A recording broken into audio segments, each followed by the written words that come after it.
آخری دو صورتیں یہ گویا کہ قرآن مجید کے اختتام پر دو پہرے دار ہیں۔ یہ دو صورتیں ہیں کہ جو اصل میں مدنی صورتیں ہیں، نازل ہوئی ہیں مدینہ منورہ میں، اور ان کا زمان نزول کے اعتبار سے شان نزول بھی ہے کہ ان کا حضور پر ایک مرتبہ جادو کیا گیا تھا، تو اس جادو کے اثرات کو زائل کرنے کے لیے یہ آیات پھر اتری ہیں، اور حضور نے پھر جب ان کی بات بار بار تلاوت کی ہے تو وہ جادو کے اثرات، ایک یہودی نے کیا تھا جادو آپ پر، جس سے آپ کو چیزیں بھول جاتے تھے، کافی آپ کو تکلیف رہی ہے۔ صحیح بخاری کے اندر یہ روایت موجود ہے۔ ہمارے جدید کچھ ریشنلسٹ ہیں اور جو خاص طور پر منکر حدیث ہیں، وہ سمجھتے ہیں کہ اس میں توہین رسول کی کہ جادو کا اثر ہو سکتا ہے۔ رسول بھی اس اعتبار سے بشر ہوتے تھے، تلوار کا اگر کاری زخم پڑا ہے تو خون نکلا ہے، اور خون نکل گیا تو زوفتاری ہوا ہے، زوفتاری ہوا تو بے ہوشی بھی ہوئی ہے۔ یعنی یہ جسم جو ہے ان کا، اس کے اعتبار سے جو بھی بخار آپ کو چڑھا ہے، بخار میں تکلیف ہوئی ہے، عالم نزع میں نہایت شدید تکلیف ہوئی ہے، تو اس حوالے سے یہ نہ سمجھیے کہ وہ بشریت کے جو لوازم ہے وہ ختم ہو جاتے ہیں، لیکن اللہ تعالیٰ کی طرف سے انہیں ایک مقام ملا ہے، ایک عصمت ملی ہے، ایک بزرگی ہے، وہ اپنی جگہ پر ہے۔ تو جادو کا وہ واقعہ بالکل صحیح ہے جو ہوا ہے، لیکن اس کے لیے اب یہ دو صورتیں ہیں، اور یہاں خاص طور پر نوٹ کر لیجئے کہ یہ معوذتین، یہ ایک صورت بھی ہو سکتی تھی، لیکن قرآن حکیم میں جو عام مزاج ہے کہ صورتیں جوڑوں جوڑوں کی شکل میں ہیں، تو دو حصوں میں تقسیم کر دیا۔ اور اس کی تقسیم کیا ہے؟ ایک وہ چیزیں ہیں جو انسان پر باہر سے حملہ آور ہوتی ہیں، اور ایک چیز وہ ہے جو انسان کے اپنے اندر سے حملہ آور ہوتی ہے۔ ان دونوں کو دو علیحدہ چیزوں میں رکھ کر اور سکھایا گیا ہمیں کہ تم ہمیشہ اللہ کی پناہ طلب کرتے رہا کرو ان چیزوں کے اثرات سے، ان چیزوں کے اثرات بد سے اپنے آپ کو بچانے کے لیے۔ بسم اللہ الرحمن الرحیم، قل اعوذ برب الفلق، کہو کہ میں پناہ میں آ گیا صبح کے رب کی۔ فلق، فلق ویسے تو یہ لفظ ہم پڑھ چکے ہیں سورہ انعام میں، فالق الاصباح، رات کی تاریکی کا پردہ پھٹتا ہے اور سپیدہ سحر نمودار ہوتا ہے، یا گٹھلی، فالق الحب والنوائب، تو وہ جو گٹھلی ہوتی ہے وہ بھی پھٹتی ہے تو اس میں سے دو پتیاں نکلتی ہیں تو درخت بنتا ہے۔ اس اعتبار سے فلق سے مراد یہاں صرف صبح نہیں ہے، بلکہ جو اگلی صورت میں آ رہا ما خلق، جو بھی کچھ اس کائنات میں اس نے پیدا کیا ہے در حقیقت وہ عدم کا پردہ چاک کر کے اس کو وجود بخشا ہے۔ عدم سے، عدم محض سے، کریشن ایکس نہیلو، بغیر کسی شے کے کسی شے کو بنانا۔ تو قل اعوذ برب الفلق من شر ما خلق، میں پناہ میں آتا ہوں اس کی تمام مخلوقات کی پناہ سے۔ اب آپ غور کیجئے، مخلوق ظاہر بات ہے خالق کی طرح کامل تو نہیں ہو سکتی، مخلوق کے اندر کوئی نہ کوئی پہلو جو ہے وہ کمی کا، تقصیر کا، نقص کا رہ جائے گا۔ تو گویا کہ ہر مخلوق میں شر کا پوٹینشل ایلیمنٹ موجود ہے۔ یہ دوسری بات ہے کہ اللہ تعالیٰ کسی کو سہارا دے دے، کسی کو تو اپنی طرف سے عصمت عطا کر دے، اپنی طرف سے خصوصی پروٹیکشن عطا کر دے، پوٹینشلی خلق جو ہے وہ گویا کہ مستلزم ہے، اس کے ساتھ شر کے اندر کا پہلو موجود ہوگا۔ قل اعوذ برب الفلق من شر ما خلق، یعنی وہ شر جو ہے خود اپنی جگہ پر کوئی علیحدہ مستقل وجود رکھنے والی شے نہیں ہے، بلکہ وہ شر جو ہے خلق کے اندر جو کمی کا پہلو ہے،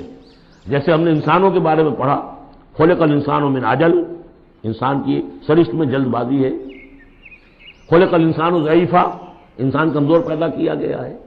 وہ جو اس کا ہے، جو اس کا فطرت والا پہلو ہے، جو روحانی پہلو ہے، وہ تو ہے انا خلقنا الانسان فی احسن تقویم، لیکن جو یہ حیوانی پہلو ہے اس کا جو مادی وجود ہے، اس میں تو ذوق بھی ہے۔ ان الانسان خلق ہلوعا اذا مسہ الشر جزوعا واذا مسہ الخیر منوعا، یہ تمام چیزیں جو ذہن میں رکھیے۔ قل اعوذ برب الفلق من شر ما خلق،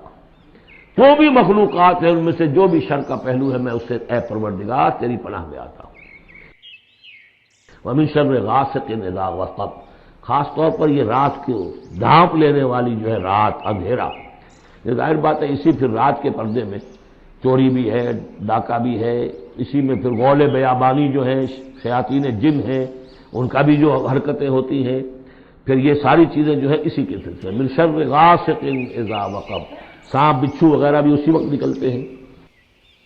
ومن شر النفاثات فی العقد، اور جو عورتیں گانٹھیں باندھ کر پھونکے مارتی ہیں، یہ جو بھی ٹونے ٹوٹکے ہوتے ہیں اور اس کی وجہ سے لوگوں کو نقصان پہنچایا جاتا ہے، گویا کہ یہ بھی اس کے اندر بھی کوئی حقیقت ہے، یہ سفلی عملیات بھی ہیں، ان کے بھی اثرات ہیں۔ جیسے کہ ہم جانتے ہیں کہ جادو جو ہے حق ہے، برحق ہے، اگرچہ کفر ہے، شراب کی تاثیر ہے لیکن حرام ہے، کچھ نہ کچھ حقیقت ان لکیروں میں بھی ہے، لیکن ہمیں روک دیا گیا کہ ان کے چکر میں مت پڑو۔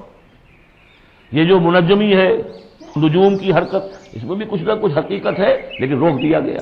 تو کسی چیز کا ہونا بالفعل یہ اور شے ہے، لیکن اس کا جائز ہونا یہ اور شے ہے۔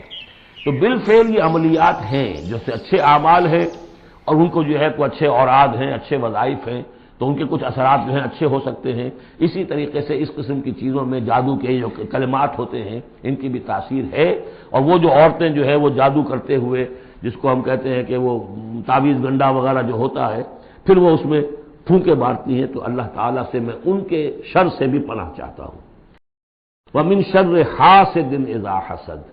اور حسد کرنے والے کے شر سے بھی میں اللہ کی پناہ طلب کرتا ہوں، جبکہ وہ حسد اپنا استعمال کرے۔ اگر حسد ہے دل کے اندر ہے تو بات اور ہے، حسد کو بروئے کار لائے وہ، اور وہ انسان کے درپے ہو جائے اس حسد کی وجہ سے اس سے کوئی نقصان پہنچانے کو۔ اور اسی کتابیں ہے عین، العین حق،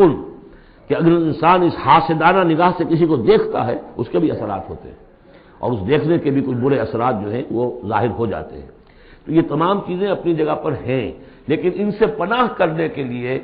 آپ لمبے چوڑے کوئی اور سلسلوں میں نہ پڑیں، یہی معوذتین اللہ نے جو محمد رسول اللہ کو تلقین فرمائے، سارا دار و مدار ان پر ہونا چاہیے۔ تعوذ کرتے رہیں، اس لیے کہ ہم پڑھ چکے ہیں سورہ بقرہ میں کہ حضرت سلیمان کے زمانے میں جنات جو تھے انہوں نے یہ سارے کام شروع کیے تھے، اور لوگ ان سے سیکھتے تھے جادو ٹونا، اور آج بھی نقش سلیمانی کے نام سے بکتے ہیں اس قسم کے جو بھی تعویذات ہوتے ہیں، اور وہ دھندا بنا ہوا ہے۔ تو اس کو لوگوں نے سیکھا، اور وہ لوگ جو ہے آج بھی ہمارے ہاں یہ چیزیں چل رہی ہیں، لیکن یہ چیزیں حرام کی گئی ہیں، اور کہا گیا ہے کہ کوئی کسی کو نقصان نہیں پہنچا سکتا جب تک کہ اللہ کا اذن نہ ہو۔ اگر یہ یقین انسان کے دل میں ہو تو پھر اسے کوئی نقصان نہیں ہوگا۔ اور ویسے تو یہ ہے کہ تکلیف اللہ کی طرف سے کسی وقت آ سکتی ہے، بغیر اس کے کہ کوئی اور آپ کو پہنچائے، اللہ کی طرف سے خود بھی آ سکتی ہے۔ صدق اللہ العظیم۔